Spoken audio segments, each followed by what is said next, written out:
Yeah. And actually, you know, We don't fully understand the times that we're in. We No, understand we it from don't. our perspective, Absolutely.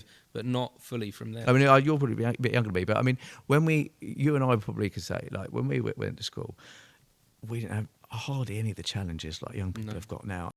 But if you got bullied when we were at school, you could go home and you could close your bedroom door, and that was the end of it. Yeah. But nowadays, young people who suffer from bullying, they go home and it carries on their phone, doesn't it?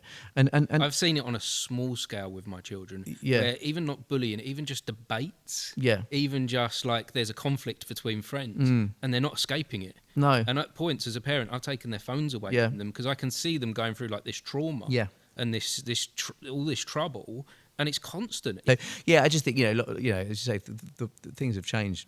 And the thing is, technology is a good thing, right? And I think there's a lots of examples where technologies were really powerful. But I think that's an example where the world's changed, and we need to make sure we're listening to young people and making sure their views are heard. And I suppose without being too political, I just felt frustrated with where I felt things were going with the then government, particularly again going back to like the narrowing of the curriculum. I felt there was more and more pressure on teachers. And I've got a friend of mine who is a Conservative, and we went to the pub and we went to have a little bit of a heated debate. Going back to heated debate about politics, and he just said about education, and he was obviously parroting the then party line, and I was going, well, that's just not what it's like.